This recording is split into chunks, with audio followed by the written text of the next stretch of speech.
When I finished watching the film Saudi Arabia Uncovered, I remained silent for a while. Then I burst into laughter. Not because of the film, but because I remembered a funny video I saw online. It was shot in a tricky way using a side camera angle and soft lighting. A cat eating her food with terrifying epic music in the background. For a moment I felt as if there was some kind of terrible scheme planned by the cat. Then I laughed. To what extent can a silly video with some interesting music convince you with so much nonsense? Really? Uncovered?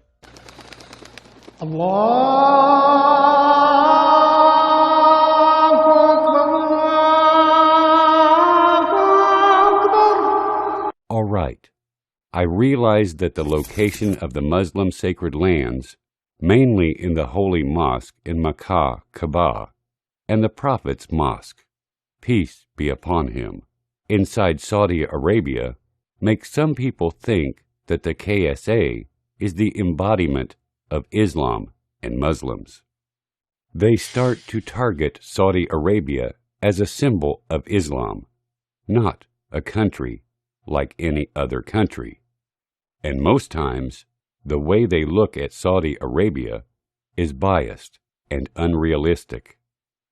No one denies the fact that Saudi Arabia, as any human community, is neither a platonic utopia nor a center of oppression and evil.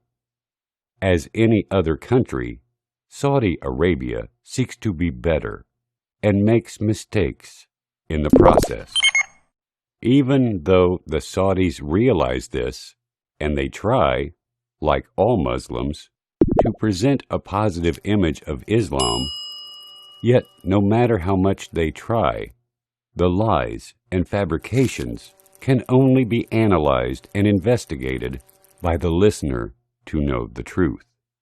It is unfair to judge the Islamic values in comparison to the Western values, which are already controversial for some Westerners. Islam allows, under very strict conditions and circumstances, the death penalty, a punishment that humans disagree about. Some countries, like the USA and Britain, apply it, while other countries, like Germany and Switzerland, canceled the death penalty. Saudi Arabia, or any Muslim country, has the right to apply the penalties which they find in conformity with their values, as any other world country, to protect their security, especially that the murder rate in Muslim countries is equivalent to 1/3 of the murder rate in non-Muslim countries.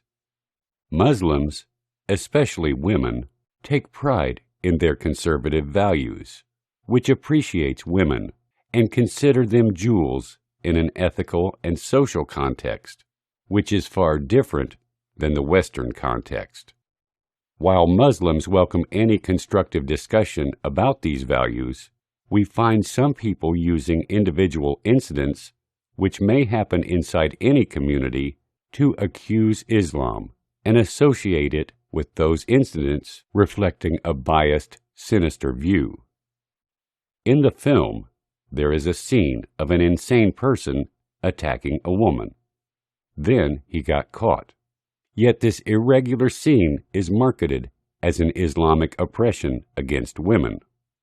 There are criminals and psychos in every community.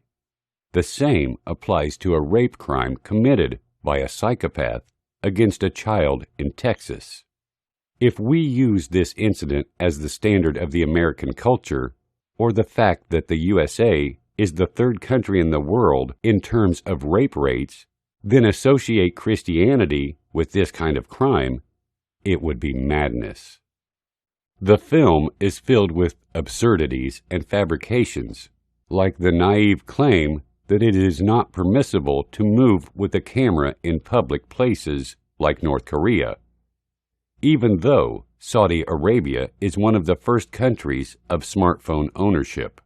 The smartphone ownership percentage in KSA is 188% because the Saudi citizen owns more than one smartphone, and they all have cameras.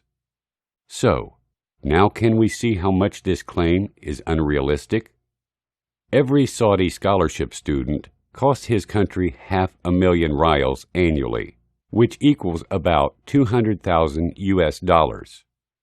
The number of scholarship students so far is 500,000 Saudi men and women, which is the biggest number of students that was ever sent to study abroad. Responding to lies will never end, because those who say lies will never stop.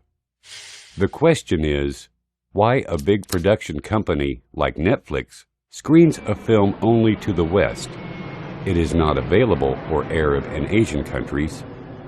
It is offending to Saudi Arabia, and the poster shows King Salman as a symbol of tyranny, while turning a blind eye on the oppressive dictators who bomb their people with internationally banned weapons. Why does the U.S. take this direction now? Does this have to do with the law passed by the U.S. Congress lately? The answer is all yours.